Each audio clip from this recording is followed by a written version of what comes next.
नमस्ते। चलिए शुरू करते हैं हमारी आज की कक्षा। और जो हमारी आज की कक्षा है वो है भ्रमर गीत पर आधारित। जो आपका टेक्स्ट है काव्य वाले हिस्से में वो है उस पर आधारित है हमारी आज की कक्षा। और आज की कक्षा में हम पढ़ेंगे भ्रमर गीत जो सूरदास जी की रचना है। तो चलिए शुरू करते हैं।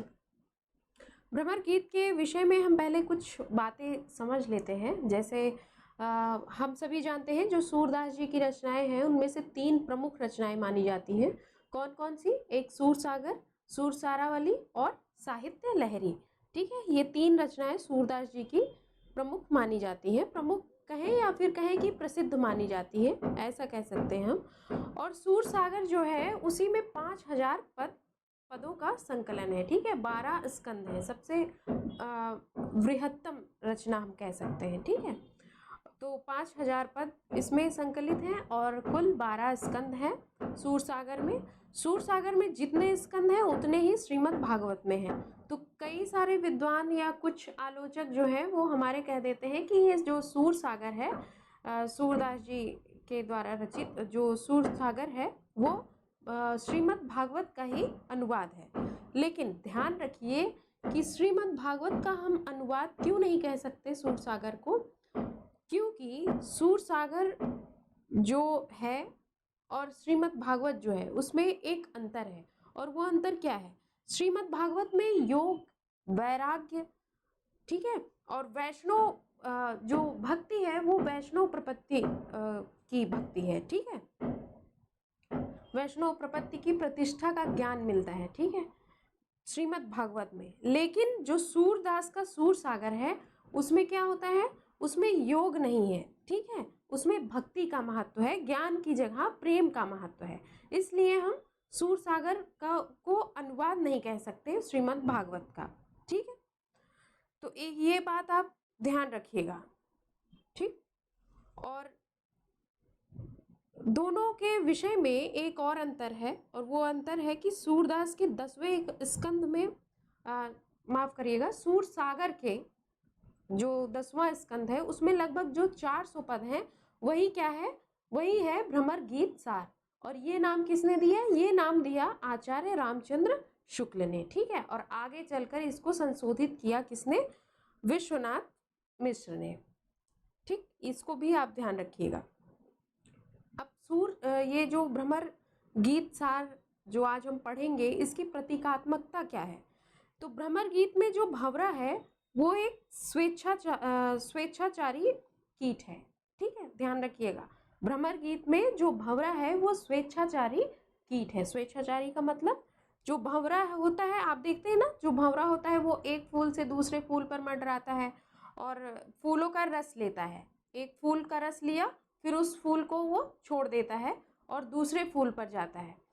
तो यहाँ उसी प्रकार जो सामंती समाज के लोग थे, क्योंकि उस समय जब सूरदास जी ये सूरसागर लिख रहे थे या भ्रमर गीत लिख रहे थे, भ्रमर गीत के 400 दोहे जब वो लिख रहे थे तो समाज क्या था? सामंती समाज था। ठीक है, राजा कैसे होते थे? सामंती राजा होते थे। ठीक, तो सामंती समाज के पुरुष से तुलना की गई है किसकी? भंवरे की। ठीक, और सूरदास की जो ये रचना है इसमें एक विशेष बात और है कि जैसे ये योग, वैराग्य और ज्ञान पर प्रेम की संवेदना की जीत दिखाती है। ठीक है, और आलोचकों ने कहा यहाँ प्रेम के 2 पक्ष हैं, एक नारी और एक पुरुष। सूरदास की रचना में आलोचकों ने प्रेम के 2 पक्षों को दिखाया, एक नारी पक्ष और दूसरा पुरुष पक्ष को दिखाया है। ठीक है, इस रचना में विशेष यह भी है कि निर्गुण पर सगुण का महत्व दिखाया गया है इसमें। ठीक है, निर्गुण के स्थान पर सगुण का महत्व। अगर आप देखें तो आप ये जब ये भक्ति काल में हम जानते हैं कि एक निर्गुण परंपरा चल रही थी और एक सगुण परंपरा थी। ठीक है, तो जो कबीरदास जी थे वो निर्गुण परंपरा के क्या थे?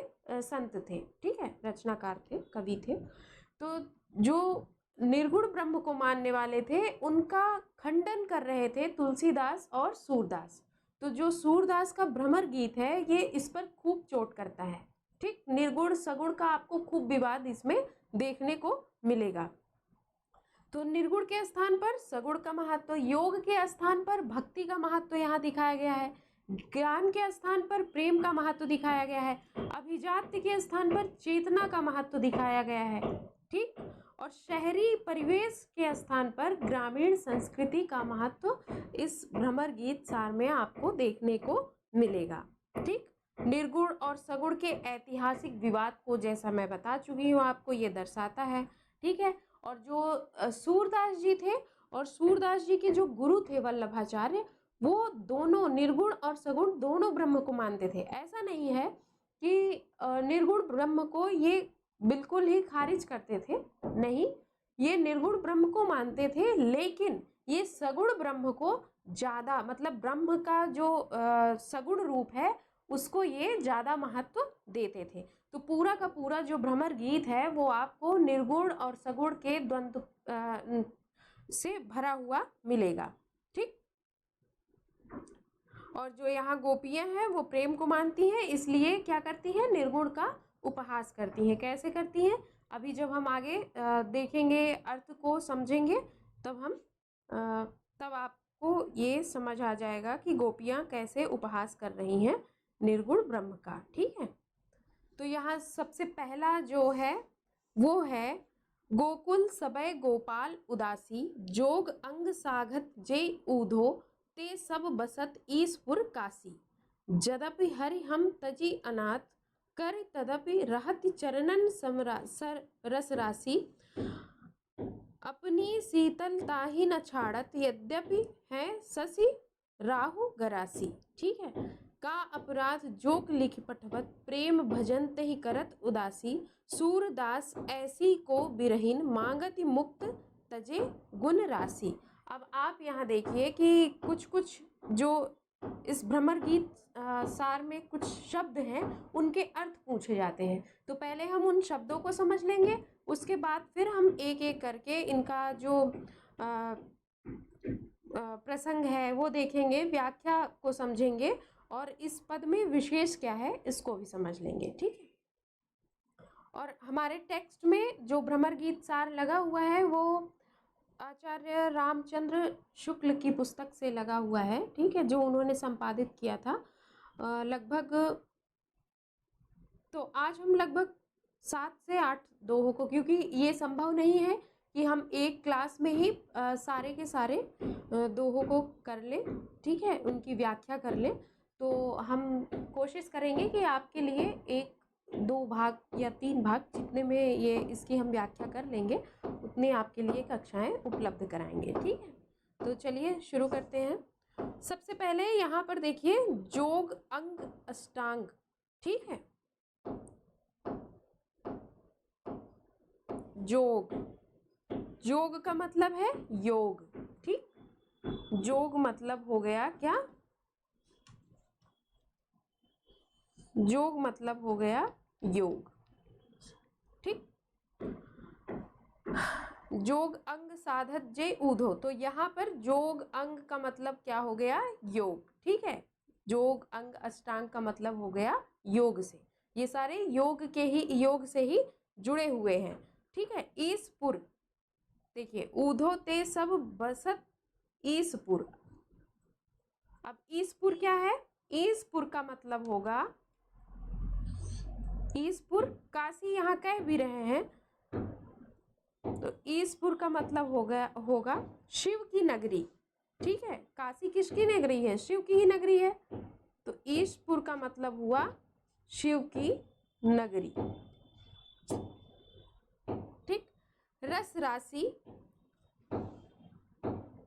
अगला शब्द है हमारा, यद्यपि हरि हम तज अनाथ करी, तदपि रहति चरणन रम, अपनी शीतलता ही न छाड़त, यद्यपि है शशि राहु गरासी। गरासी का मतलब हुआ निगल लेना, या फिर समझ लीजिए कि हाँ, निगल लेना ही होगा ग्रास का मतलब, ठीक है।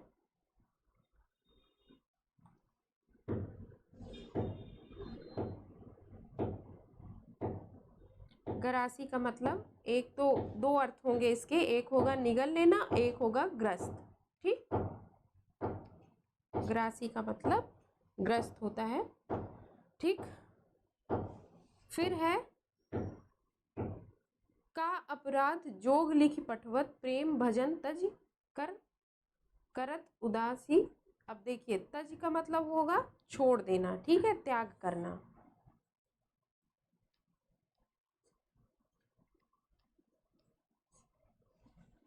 सूरदास ऐसी को बिरहिन मांगे मांगत मुक्ति तजे गुण राशि। ठीक है, अब गुण राशि का मतलब यहाँ पर गुण राशि है, मतलब गुण राशि किसके अंदर है, तो यहाँ पर श्री कृष्ण के लिए ये शब्द प्रयोग किया गया है। ठीक, श्री कृष्ण के लिए ये गुण राशि शब्द प्रयोग किया गया है। गुण राशि का मतलब गुण राशि।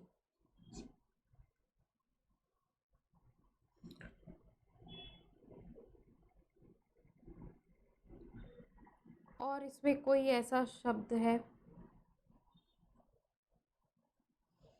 चलिए हम अभी इसकी अब व्याख्या करते हैं, फिर आगे जो भी शब्द आते रहेंगे बीच में उनको हम देखते रहेंगे। ठीक है, तो यहाँ पर जो गोपियां हैं वो उद्धव से कह रही हैं, स्पष्ट रूप से उद्धव से कह देना चाहती हैं कि गोकुल में कोई अष्टांग योग यानी कोई भी योग की साधना करने वाला नहीं है। सभी ब्रज की वासी किसकी भक्ति करते हैं, सभी यहाँ पर श्री कृष्ण की भक्ति करने वाले हैं। तो गोकुल सबय गोपाल उदासी, गोपियां उद्धव से कह रही हैं, हे उद्धव ब्रज में तो हम सभी कृष्ण के भक्त हैं। ठीक है, गोपियां कह रही हैं उद्धव से, हे उद्धव ब्रज में हम सभी श्री कृष्ण के भक्त हैं। गोकुल सबय गोपाल उदासी, गोकुल में सब किसके, श्री कृष्ण के भक्त हैं। ठीक है, जोग अंग साधत जे उद्धव ते बसत ईस पुरकासी। तो हे उद्धव आप हमें इस जो योग है उसकी शिक्षा क्यों दे रहे हैं, जबकि योग के साधक तो शंकर की नगरी में बसते हैं, और शंकर की नगरी कहाँ है, काशी में। तो योग के साधक तो सारे काशी में जाकर बसते हैं। ठीक है, काशी में बसते हैं। यद्यपि हरि हम तज अनाथ करी तदपि रहति चरणन रम।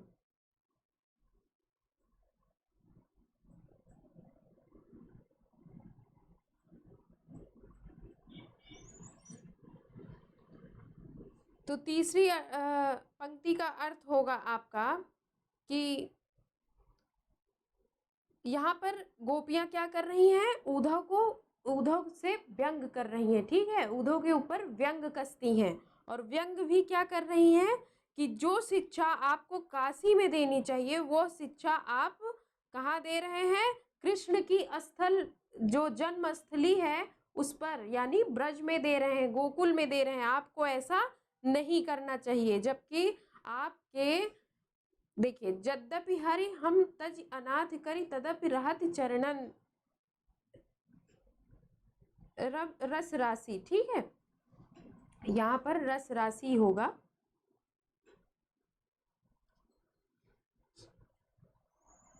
ठीक, तो यहाँ पर कह रही है कि हे उद्धव तुम यहाँ पर हमको योग की शिक्षा क्यों दे रहे हो, योग को तो सीखने वाले सारे काशी में निवास करते हैं, तुमको वहां जाकर शिक्षा देनी चाहिए। व्यंग कस रही हैं गोपियां उद्धव से। ठीक है, जबकि इस निर्गुण उपासना को समझने वाला यहाँ तुम्हारा गोकुल में कोई नहीं है। यहाँ तुम निर्गुण ब्रह्म का गुणगान करते रहोगे, यहाँ कोई नहीं समझेगा तुम्हारे निर्गुण उपासना को। क्यों समझेगा, क्योंकि सब तो कृष्ण के प्रेम में लीन है, सबको तो कृष्ण प्यारे हैं।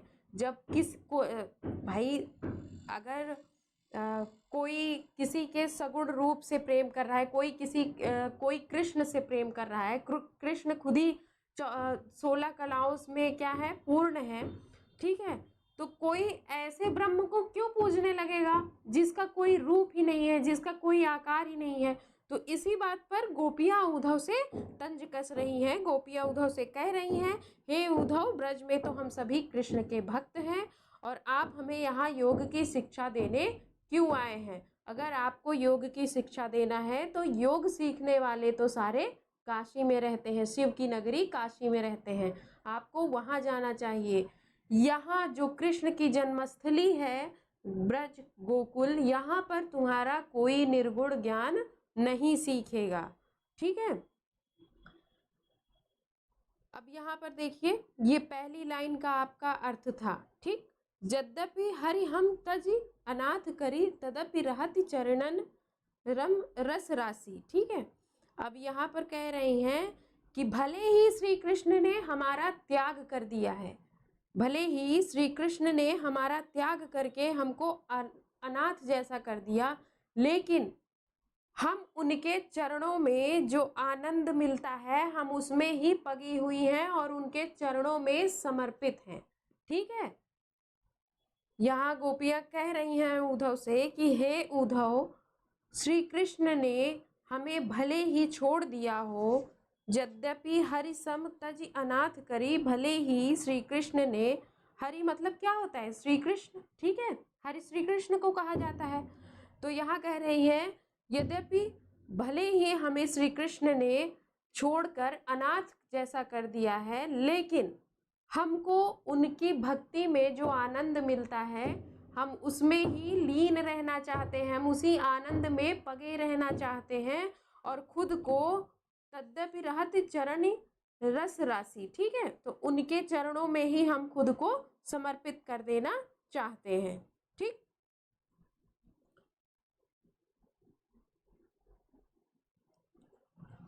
अब यहाँ पर आपकी अपनी शीतलता है ना छाड़त यद्यपि है शशि राहु गरासी। अब यहाँ गोपियाँ कह रही हैं कि हे उद्धव, जिस प्रकार से राहु द्वारा ग्रसित चंद्रमा भी अपनी शीतलता नहीं छोड़ता। ठीक है, अब ये जो पंक्ति है इसका पहली जो तीसरी पंक्ति है उससे संबंध है। जैसे अब यहाँ बता रही हैं कि जैसे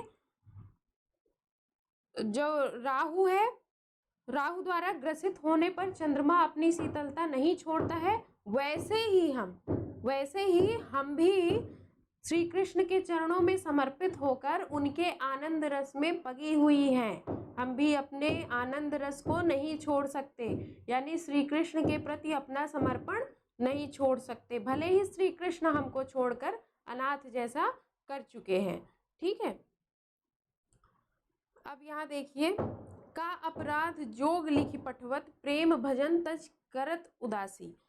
अब यहाँ गोपियाँ कह रही हैं उद्धव से कि हम समझ ही नहीं पा रहे हैं कि हमसे ऐसा क्या अपराध हो गया है जो श्री कृष्ण हमें अपने स्नेह से दूर करने के लिए योग की शिक्षा दे रहे हैं। गोपियाँ कह रही हैं कि हम तो समझ ही नहीं पा रहे हैं कि उद्धव श्री कृष्ण ने आपको क्यों भेजा है हमको योग की शिक्षा देने के लिए। ठीक है,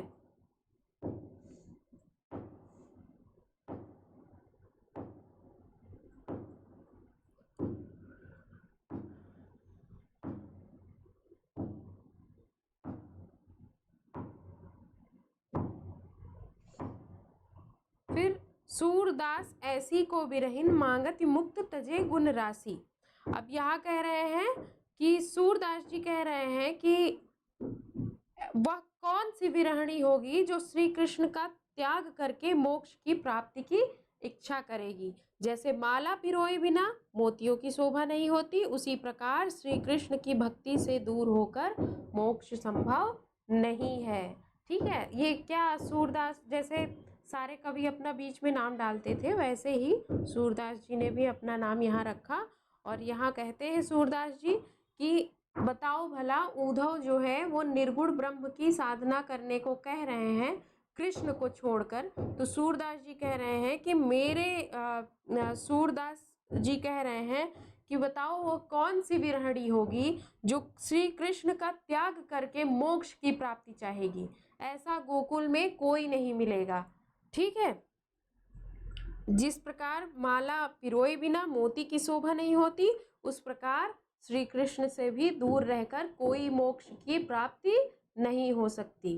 तो ये था हमारे इस जो ये पहला पद है, 21वां पद है आपका, तो उसका ये अर्थ था। ठीक है, कुछ शब्द है, रम राशि, रस राशि है इसमें, तो रस राशि का अर्थ होगा यहाँ पर आनंद में पगी हुई। ठीक है, तो रस राशि का अर्थ है आनंद में पगी हुई।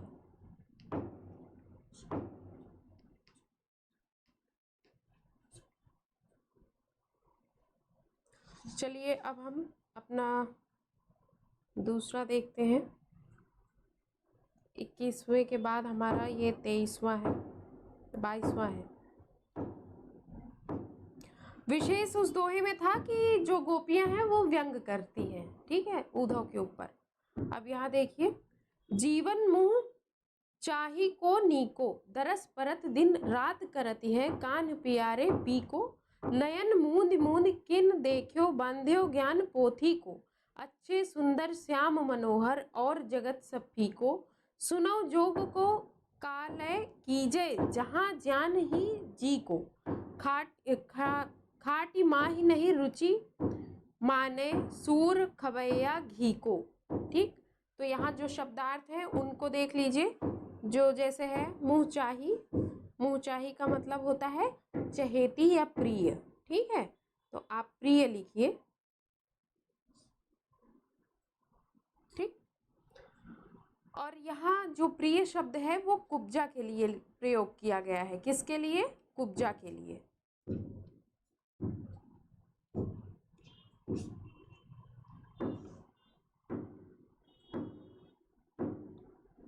फिर दरस परत, दरस का मतलब दर्शन होता है। दरस परत दिन रात करती है, कान पियारे पीको। ठीक है, नीको का भी अर्थ देख लीजिए। नीको का अर्थ होता है अच्छा।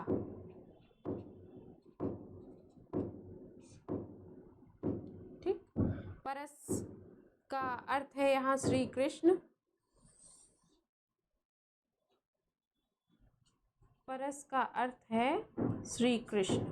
ठीक, नयन मूंद मूंद किन देखियो, बांध्यो बांध्यो ज्ञान पोथी को। ठीक है, श्री कृष्ण, परस का मतलब होगा श्री कृष्ण के शरीर का स्पर्श, या श्री कृष्ण के शरीर ही लिखिए, शरीर का स्पर्श।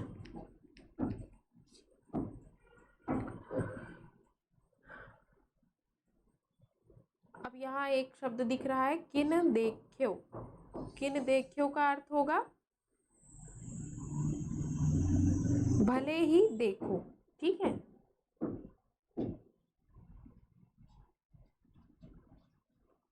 ये मैं शब्दों के अर्थ आपको इसलिए बता रही हूँ क्योंकि ये पूछे जाते हैं आपकी परीक्षा में। ठीक, फिर बांध्यो, ज्ञान पोथी को, इसका अर्थ होगा पुस्तकों का ज्ञान बांधना। ठीक है, बांध्यो का मतलब बांधना होता है। ठीक, ज्ञान हानि, ज्ञानी का मतलब होगा हानि, ज्ञानी का मतलब हानि।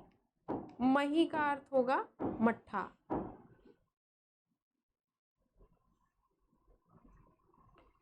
मट्ठा या जो दही से का एक और रूप होता है, पता नहीं शहरी लोग जानते हैं या नहीं, जिनको छाछ बोलते हैं। हालांकि छाछ अलग है, मट्ठा अलग है। तो मही का अर्थ हो गया मट्ठा। ठीक है, नहीं, रुचि का मतलब होता है अच्छा लगना। चलिए अब देखते हैं, इसमें गोपियां जो हैं वो क्या कर रही हैं। इस पद में गोपियां असूया संचारी भाव के अंतर्गत कुब्जा के प्रति व्यंग कर रही हैं। उधर तो उद्धव के प्रति व्यंग कर रही थी, यहाँ किस पर व्यंग कर रही है? कर रही है संवाद वो किससे? उद्धव से ही, लेकिन इस पद में व्यंग है किस पर? कुब्जा पर। ठीक है, इसको ध्यान रखिएगा। चलिए व्याख्या देख लेते हैं। गोपियां उद्धव के समक्ष अपनी बात रखती हैं। ठीक, और कहती हैं हे उद्धव, जीवन मुँह चाही को नीको।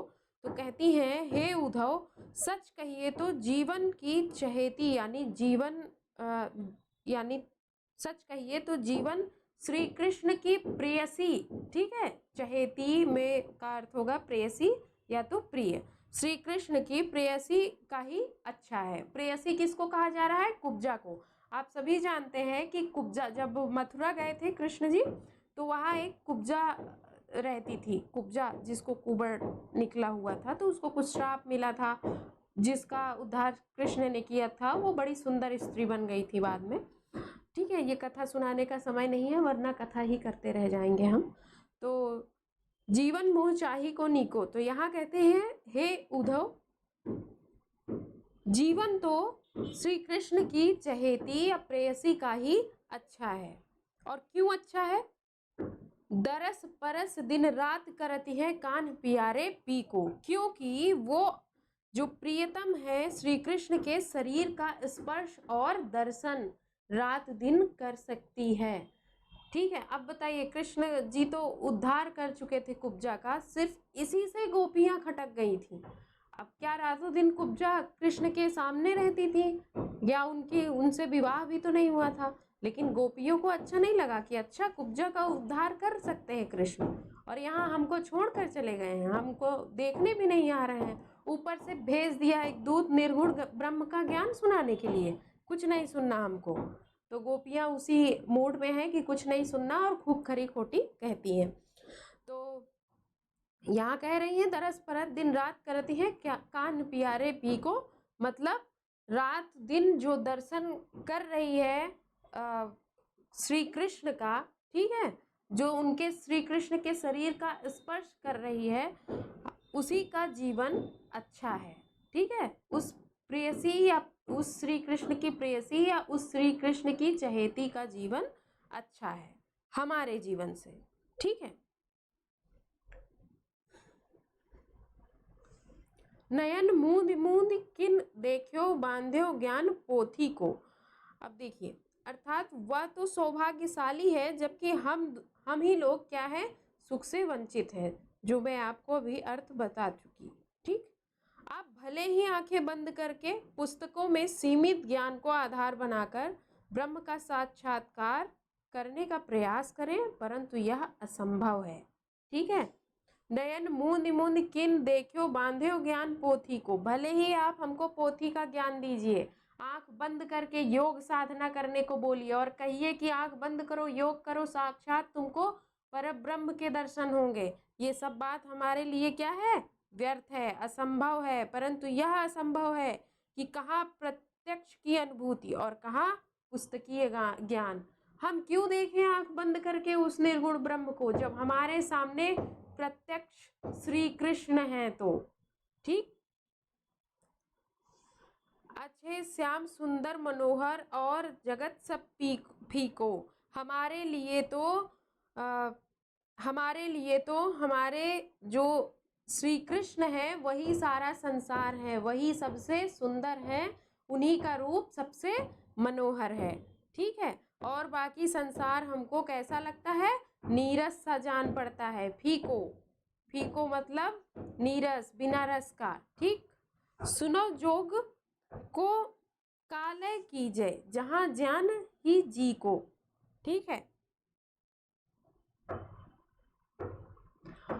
श्री कृष्ण के भक्ति रस में जो डूब गया है उसको ज्ञान योग साधना जैसे नीरस मार्ग की क्या आवश्यकता है। ठीक है, घी खान कैसे, यहाँ उदाहरण भी दे रही हैं, सुनो जोग को कालय कीजिए जहां ज्ञान ही जी को। ठीक है, ऐसे जोग को हम लेकर क्या करेंगे जहां हमारी ही हानि है। ठीक है, आपके पुस्तकीय ज्ञान को हम लेकर क्या करेंगे, हमारी ही हानि है उसमें, हमको नहीं लेना। ठीक, फिर कहते हैं खाटी मही नहीं रुचि माने सूर खवैया घी को, घी खाने वाले को क्या खट्टा जो मट्ठा होता है वो अच्छा लग सकता है, नहीं अच्छा लग सकता। तो इसलिए हमारे जो श्री कृष्ण हैं उनकी भक्ति ही हमारे लिए काफ़ी है। ये निर्गुण का जो ज्ञान है तुम्हारा, ये अपने पास रखे रहो। तो यहाँ पर पूरे दोहे का अर्थ हुआ कि हमसे अच्छा जीवन तो उस श्री कृष्ण की प्रेयसी या चहेती कुब्जा का है, जो दिन रात श्री कृष्ण को देख सकती है, दिन रात श्री कृष्ण का दर्शन कर सकती है, उनका स्पर्श कर सकती है, नयन मूद मूद किन देखो बांधे हो ज्ञान पोथी को। ये जो तुम पोथियों का ज्ञान हमको बता रहे हो, जो तुम कह रहे हो उद्धव, जो आप हमको बता रहे हैं कि आंख बंद करो और परम ब्रह्म का दर्शन करो, ये हमारे लिए क्या है, अच्छा नहीं है। अच्छे श्याम सुंदर मनोहर और जगत सब पीको, हमारे लिए अच्छा क्या है, सिर्फ हमारे श्री कृष्ण, उनका मनोहर सुंदर रूप हमारे लिए अच्छा है। बाकी सारा जगत हमको कैसा लगता है, नीरस लगता है। सुनो जोग को कालय कीजे जहां ज्ञान ही जी को। तो ऐसे योग का हम क्या लेकर करेंगे जो हमारे ही जी की हानि करता है, ठीक है, जो हमारी ही हानि करता है। ऐसे योग का को हम नहीं लेंगे, ऐसा ध्यान हम करेंगे ही नहीं, ठीक। खाटी मही नाही रुचि माने सूर खवैया घी को। सूरदास जी कह रहे हैं कि भला कोई खट्टी घी खाने वाले को खट्टी दही कैसे अच्छी लग सकती है, खट्टा माठा कैसे अच्छा लग सकता है मट्ठा। तो उसी तरह हमको भी श्री कृष्ण की भक्ति ही हमारे लिए अच्छी है, योग से हमको कोई लेना देना नहीं है। अब इस जो दोहा है, ये जो पद है, इस पद में विशेष क्या है, तो योग साधना के स्थान पर प्रेम की महत्ता दिखाई गई है, ठीक है। सूरदास ने इस पद के माध्यम से निर्गुण और सगुण के वैषम्य का निरूपण किया है, और सगुण की श्रेष्ठता का वो क्या करते हैं, महत्व बताते हैं, सगुण की श्रेष्ठता का प्रतिपादन करते हैं, ठीक। खाटी मही और घी को लोकोक्ति अलंकार है इसमें, तो यहाँ ध्यान रखिएगा। खाटी मही, ठीक है, और ये जो घी है, तो ये इस पंक्ति में कौन सा अलंकार है, इस पंक्ति में लोकोक्ति अलंकार है।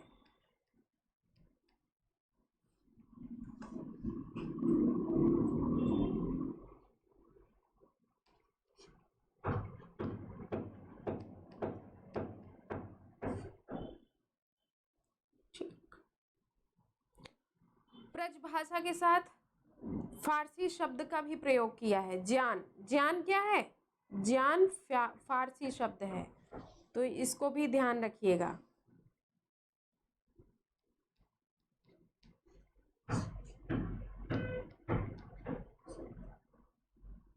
ठीक,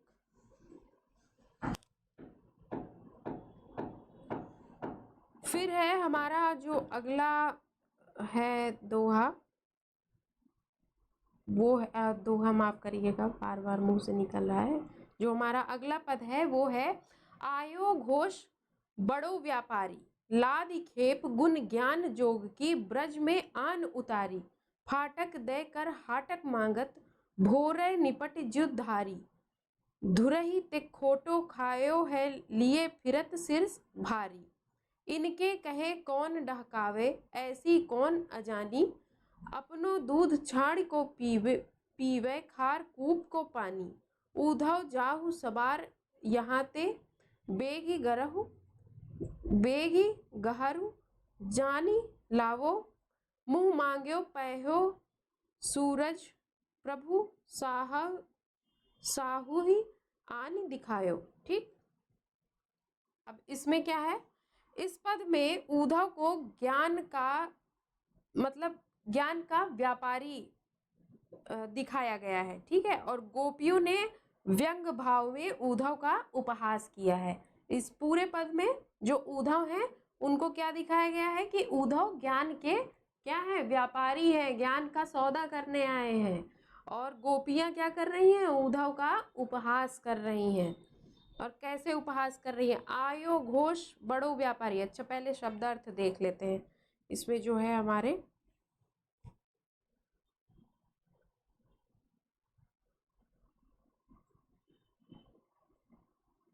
तो व्यापारी का मतलब जानते ही हैं, क्रय विक्रय करने वाला, ठीक है, व्यापार करने वाला, ठीक।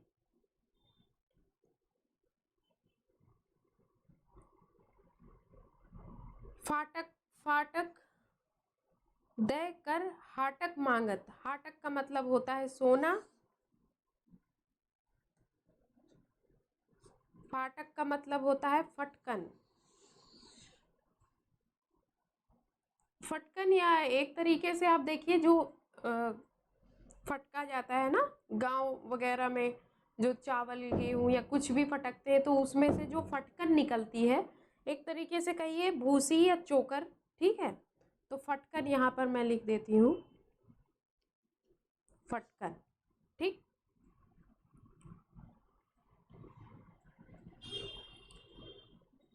तो यहाँ व्यंग करती हैं गोपियाँ। अब चलिए अर्थ देखते हैं। आयो घोष बड़ो व्यापारी। अब यहाँ कह रही हैं गोपियाँ उद्धव के संबंध में आपस में ही कह रही हैं। क्या कह रही हैं? देखो सखियों, यहाँ पर एक व्यापारी आ गया है, लादिखेप गुण ज्ञान। अच्छा, घोष, तो घोष यहाँ किसको कह रही हैं? ग्वालों को। ठीक है, घोष का मतलब क्या है? ग्वाल।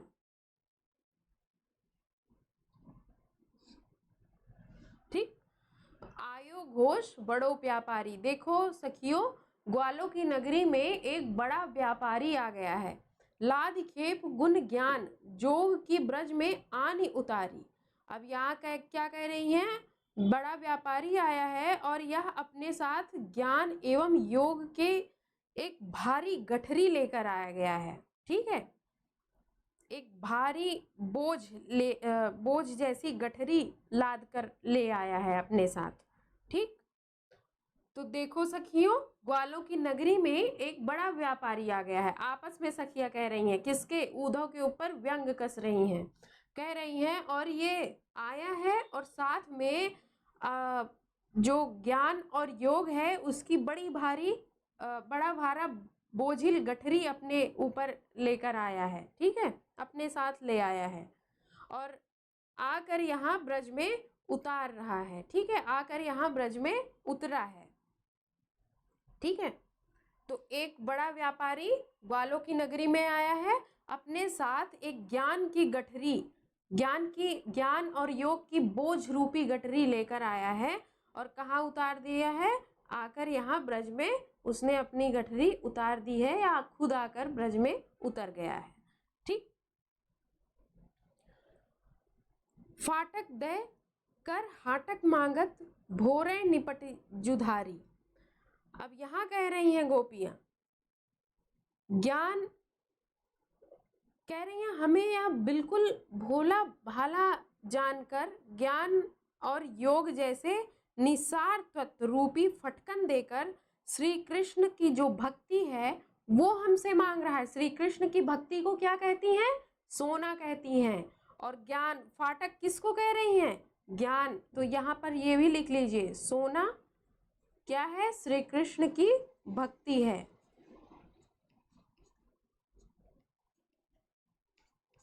और फटकन क्या है? ज्ञान और योग है।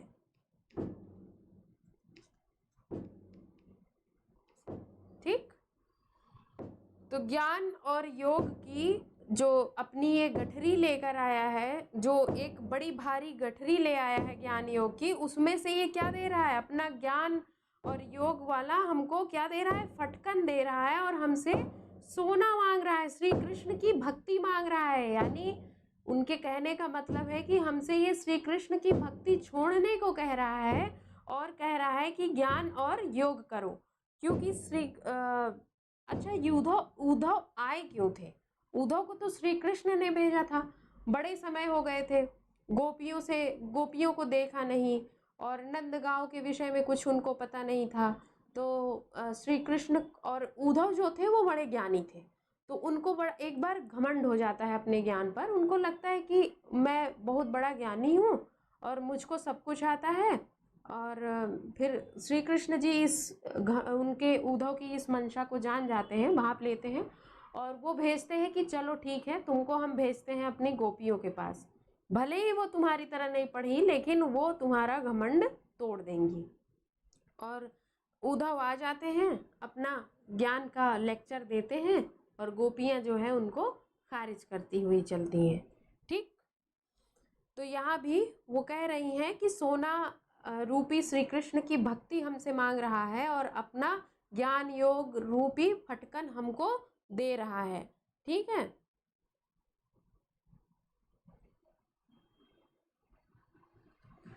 दुरही ते खोटो खायो है लय फिरत सिर भारी। ठीक है, अब कह रही है गोपियां यहाँ कि भला इसके ऐसे नीरस ज्ञान का यहाँ खरीदार मिलने वाला है, इसे शुरू से ही घाटा उठाना पड़ा। इनके काहे कौन हुकावे ऐसे कौन अजानी। ठीक है, इनके कहने से यहाँ पर गोपियां कह रही हैं ऐसे माल के भारी बोझ को सिर पर कौन उठाएगा, इनके कहने से। ठीक है, ऐसे खोटे माल को खरीद कर अज्ञानी कौन होगा, अज्ञानी जो अपने आप को ठगाएगा। अब यहाँ गोपियां कह रही हैं कि बताओ, दुरही ते खोटो खायो लियो फिरत सिर भारी, जो ये अपने सिर पर ज्ञान योग की भारी गठरी लेकर घूम रहे हैं, उसको अपने सिर पर कौन लेगा। इनके कहे कौन हुकावे ऐसी कौन अनजानी। इनके कहने से कोई ऐसा क्यों करेगा कि श्री कृष्ण की भक्ति छोड़ देगा और निर्गुण ब्रह्म को मानने लगेगा। ऐसा यहाँ कोई मूर्ख नहीं है।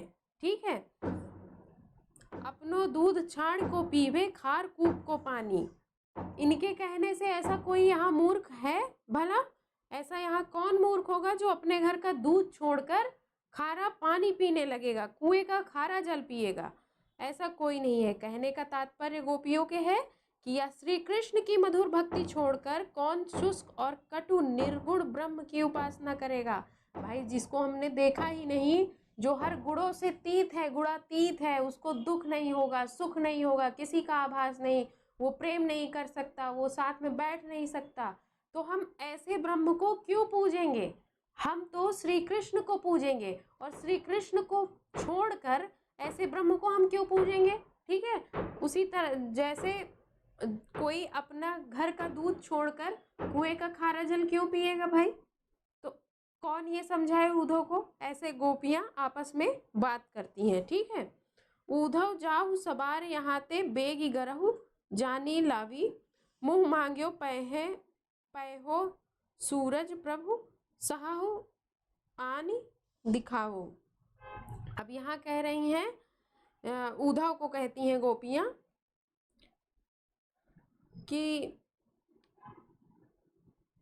उद्धव, अगर तुमको अपना ये जो तुम लेकर घूम रहे हो गठरी, और इस गठरी का अगर तुमको अपना बेचना है, अपने इस गठरी का वस्तु, ठीक है, तुमको अगर बेचनी है, तो तुम शीघ्रता से यहाँ बिना विलंब किए यहाँ से चले जाओ। और कहाँ जाओ, उसी महाजन के पास जो जिसने तुमको यहाँ भेजा है। ठीक है, यानी किसके पास, महाजन कह रही है किसको, श्री कृष्ण को। ठीक है, तो बिना विलंब किए उद्धव जाहु सवार यहाँ ते बेगी गरहु जानी लावी। अब जाओ तुम उद्धव, यहाँ से बिना विलंब किए चले जाओ। कहाँ, अगर तुम अपना सामान बेचना चाहते हो, अपनी वस्तु बेचना चाहते हो, तो यहाँ से बिना विलंब किए चले जाओ उसी महाजन के पास जिसने तुमको भेजा है। ठीक है,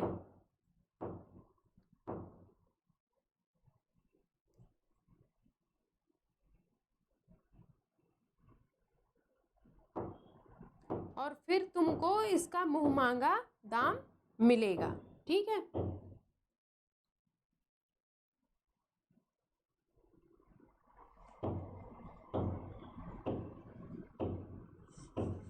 मुंह मांगे पैहे सूरज प्रभु सहाहु आनी दिखाओ। अब यहाँ पर वो यही कह रही हैं कि तुमको यहाँ मुंह मांगा दाम तुम्हारा नहीं मिलेगा, मुंह मांगा दाम तुमको वही मिलेगा।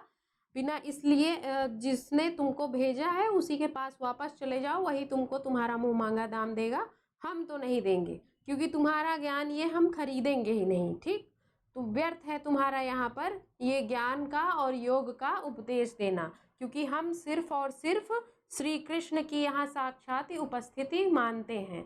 ठीक, इसलिए अपना ये प्रयोजन व्यर्थ मत करो, व्यर्थ सिद्ध होगा यहाँ पर तुम्हारा प्रयोजन। यहाँ से वापस लौटो बिना विलंब किए, और जिसने तुमको भेजा है वही तुमको इस बेमोल वस्तु का, इस फाटक का, तुमको क्या, इस फटकन का क्या देगा, मुंह मांगा दाम देगा। यहाँ तुम्हारी दाल गलने वाली नहीं है। ठीक, इस पद में विशेष क्या है, गोपियाँ क्या कर रही हैं, गोपियों कि आपको यहाँ पर वाक्पटुता दिखेगी, ठीक है। और ज्ञान योग के खेप में जो ये पंक्ति है आपकी, इस पंक्ति में आपका कौन सा अलंकार है? रूपक अलंकार, ध्यान रखिएगा।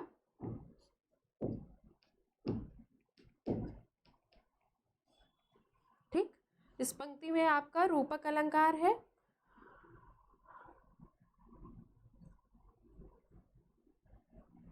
और एक पंक्ति है आपकी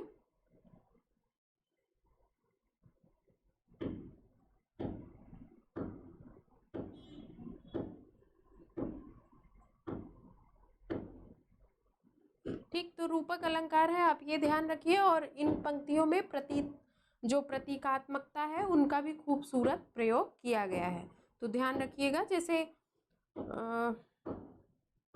ज्ञान मार्ग का तो खंडन है ही है, और पंक्तियों में प्रतीकात्मकता भी है, ये भी ध्यान रखिएगा।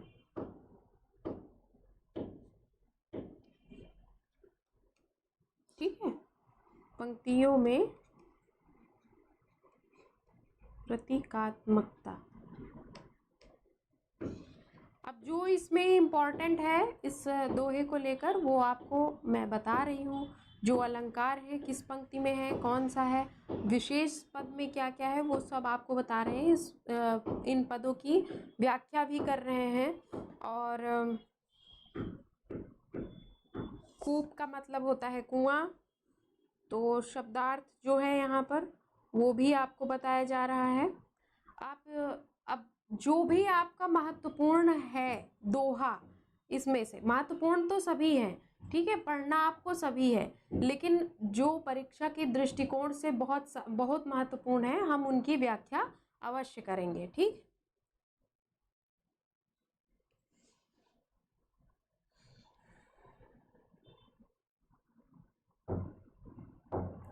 बस पैहो का मतलब होगा यहाँ पैसा, पाओगे, पैहो का मतलब होगा पाओगे। ठीक है,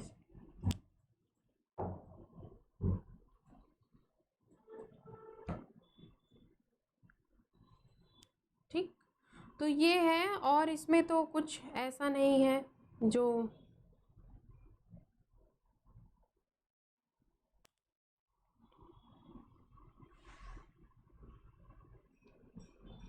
हाँ, तो बस हो गया। दूध छाण, अपन खारो, खारो मतलब होगा खारा, जानते ही है। खार का मतलब खारा, ये ठीक है।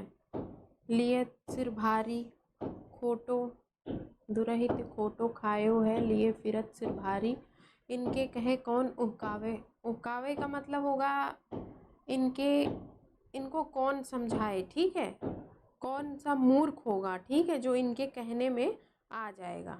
ठीक,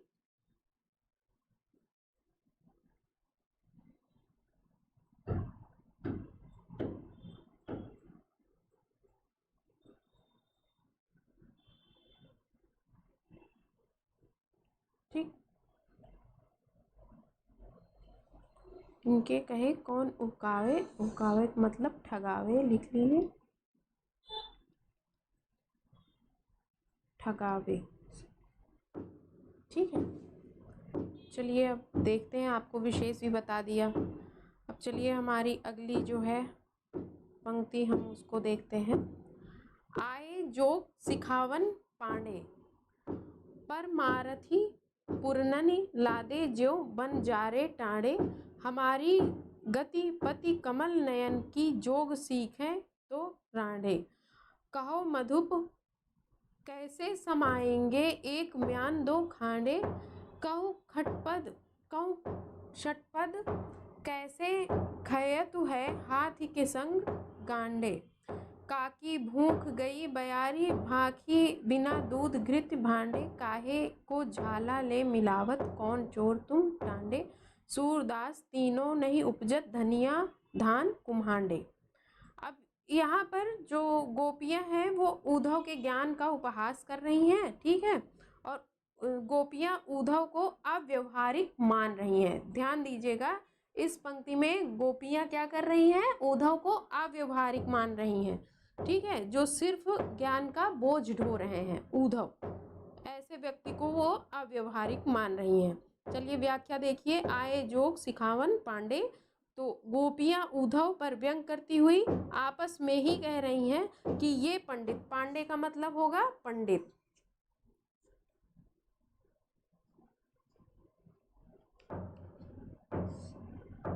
कि ये पंडित हमें योग क्या सिखाएगा। ठीक है, आपस में कह रही हैं कि ये पंडित हमें योग की शिक्षा देने आ गया है। परमार्थी पूर्ण लादे जो बंजारे टांडे।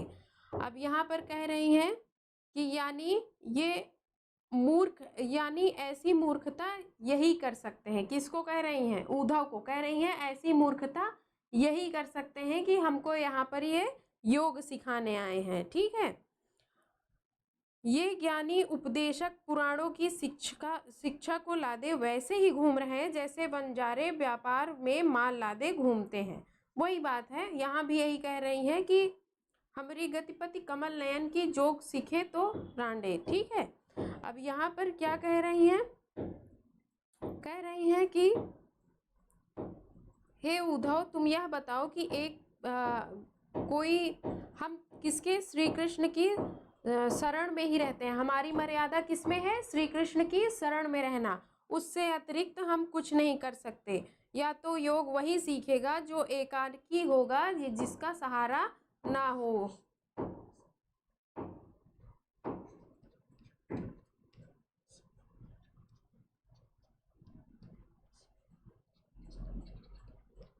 ठीक है, तो यहाँ पर कह रही हैं कि हमारी गतिपति कमल नयन, अपना पति मानती है किसको? कमल नयन को। तो कह रही है हमारी मर्यादा कहाँ तक है? सिर्फ श्री कृष्ण के चरणों में रहने की हमारी मर्यादा है। उससे अधिक अगर हमने कुछ सीखा तो, या फिर उससे अधिक वही सीखेगा जिसका कोई सहारा ना हो, जो इस दुनिया में कैसा हो? एकाकी हो। ठीक है, कहो मधुप कैसे समाएंगे एक म्यान में दो खांडे। अब यहाँ कह रही हैं कि हे उद्धव, तुम ही बताओ कि एक म्यान में दो तलवारें कैसे रह सकती हैं। ठीक है, खांडे का मतलब होगा खड़ग। ठीक, खड़ग का मतलब होगा तलवार। मधुप यहाँ किसको कह रही हैं? उद्धव को, ध्यान रखिएगा। ठीक,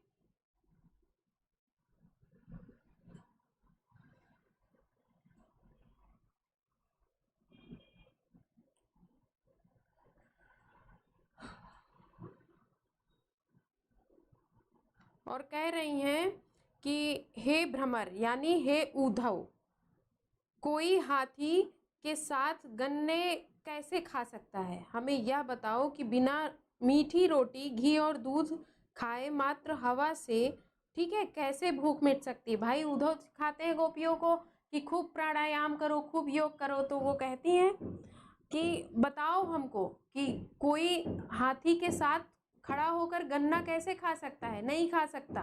ठीक है, हाथी गन्ना खूब खाता है ना, मार डालेगा हाथी, या हाथी ही सारा गन्ना खा जाएगा? कैसे खाओगे फिर? नहीं हो सकता। तो यहाँ पर यही कह रही हैं कि कैसे कोई हाथियों के साथ खड़े होकर गन्ने को खा सकता है, या फिर कोई कैसे बिना घी और दूध खाए, ठीक है, बिना मीठी रोटी खाए कैसे जीवित रह सकता है? सिर्फ हवा के माध्यम से। हमको ये सब तुम मत सिखाओ, उसकी भूख कैसे मिटेगी। तो यहाँ ये कहने का तात्पर्य है गोपियों का कि भैया कैसे कैसे हम बिना श्री कृष्ण की भक्ति किए रह सकते हैं? निर्गुण योग साधना तुम्हारी सीख के हम नहीं सीख सकते। ठीक है, भला कौन सी, अब यहाँ देखिए, काहे को झाला ले मिलवत कौन चोर तुम डांडे। अब यहाँ कह रही है कि भला हमने ऐसी कौन सी गलती की है, जो ऐसी कौन सी हमने चोरी की है जिसका हमको तुम लोग क्या कर रहे हो, जिसका हमें दंड दे रहे हो। उद्धव से कह रही हैं कि ये बार बार तुम निर्गुण की बात कर करके हमको मतलब किस विषय में दंड दे रहे हो? हमने ऐसी कौन सी चोरी की है जो हमको ये ऐसा दंड मिल रहा है कि हम तुम्हारा यहाँ खड़े होकर उपदेश सुने? या सुनते रहें। ठीक है। हे उद्धव, यह जान लो कि धनिया, धान और कुष्मांड ये तीनों एक ही साथ यानी एक ही ऋतु में नहीं उपजते। ठीक है। तो सूरदास जी यहाँ कहते हैं कि गोपियाँ उद्धव को स्पष्ट कह देती हैं कि उनका निर्गुण उपदेश यहाँ व्यर्थ है। सगुण उपासना निर्गुण उपासना एक साथ नहीं हो सकती। और गोपियाँ कैसी हैं? श्री कृष्ण की सगुण उपासना करने वाली हैं। ठीक है। और गोपियों पर निर्गुण ज्ञान का प्रभाव बिल्कुल नहीं पड़ सकता। काहे को झाला ले मिलवत कौन चोर तुम डांडे। हे उद्धव, हमें बताओ कि हमने ऐसी कौन सी चोरी की है जिसका हमें दंड मिल रहा है। सूरदास तीनों नहीं उपजत धनिया, धान, कुमांडे। सूरदास जी कह रहे हैं कि धनिया, धान और कुष्मांड, कुष्मांड का अर्थ है कुश। ठीक है। तो ये तीनों एक ही ऋतु में नहीं उपजता। ध्यान रखिए इस बात का। इसका सीधा सीधा अर्थ हो गया कि आपस में सखियां उद्धव पर व्यंग कर रही हैं और कह रही हैं, उद्धव को क्या मान रही हैं? उद्धव को भला मानुष नहीं मान रही हैं। और उद्धव आपस में कह रही हैं कि ये देखो, एक पंडित आया है और ये जबरदस्ती हमको क्या सिखा रहा है? ज्ञान की बातें सिखा रहा है। ज्ञान की अपनी जो गठरी है वो हमारे ऊपर लाद रहा है, जबकि हमारी मर्यादा किस में है? हमारी मर्यादा तो श्री कृष्ण के चरणों में रहने की है। और इससे अतिरिक्त अगर श्री कृष्ण के चरणों से अतिरिक्त अगर कोई और कुछ सीखता है या और किसी का सहारा लेता है तो इसका मतलब वही लेगा जिसका कोई सहारा ना हो, जो एकाकी हो। कहो मधुप कैसे समाएंगे एक म्यान दो खांडे। हे उद्धव, कैसे बताओ कि एक म्यान में दो तलवारें कैसे समा सकती हैं। कहो खटप कैसे खयत है हाथी के संग गांडे। अब इसमें कह रही हैं, इसमें उद्धव कह रहे हैं कि हे उद्धव, कैसे बताओ कि हाथी के साथ खड़ा होकर के गन्ना कोई कैसे खा सकता है। काकी भूख भई बयारी भखी बिना दूध घृत भांडे। अब इसमें कह रहे हैं कि क्या किसी की गोपियां उद्धव से कह रही हैं कि बिना मीठी रोटी खाए, बिना घी दूध खाए किसी की भूख मिट सकती है हवा खा के। ठीक है। काहे को झाला ले मिलवत कौन चोर तुम डांडे। हमको तुम अपना ये बार बार निर्गुण का उपदेश क्यों दे रहे हो? हमसे ऐसी कौन सी गलती हो गई है? सूरदास तीनों नहीं उपजत धनिया, धान, कुमांडे। सूरदास जी कहते हैं कि धनिया, धान और कुष्मांड एक साथ नहीं उपजता। ये किसको कह डांट रही हैं? ये उद्धव को बता रही हैं गोपियाँ।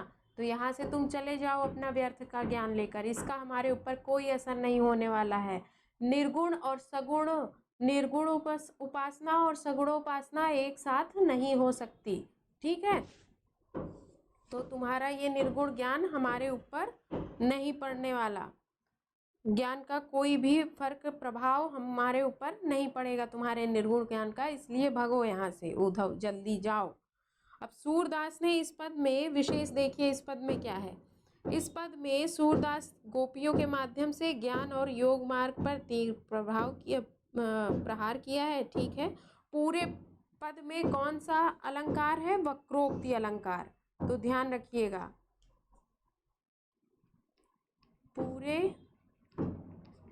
पद में वक्रोक्ति अलंकार है।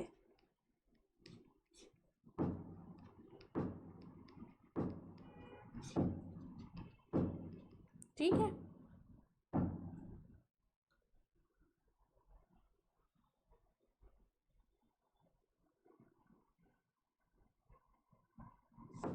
और यहाँ पर क्या है?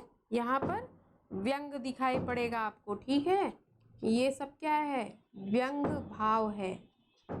इस पंक्ति में आपको व्यंग भाव की तीव्रता दिखाई पड़ेगी।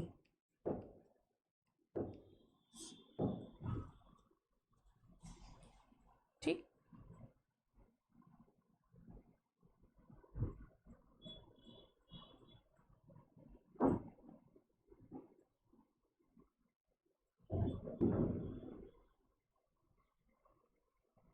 तो ये है हमारी आज की कक्षा। और जो हमारी कल की कक्षा होगी, या कक्षा को समाप्त करने से पहले क्या मैंने जो आपको आगे पढ़ाया है आज की कक्षा में हमने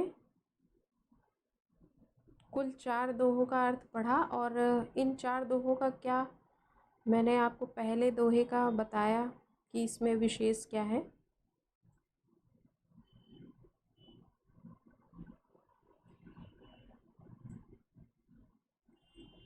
यहाँ भी वक्रोक्ति श्लेष और वक्रोक्ति अलंकार का प्रयोग किया गया है। ठीक है, इन पदों में श्लेष और वक्रोक्ति 2 अलंकार आपको मिलेगा।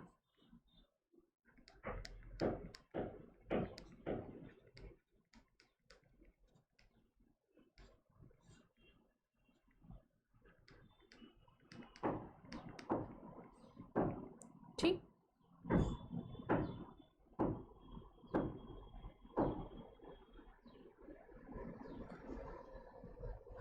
बाकी मैंने सब में बताया कि कौन सा अलंकार है किस पंक्ति में।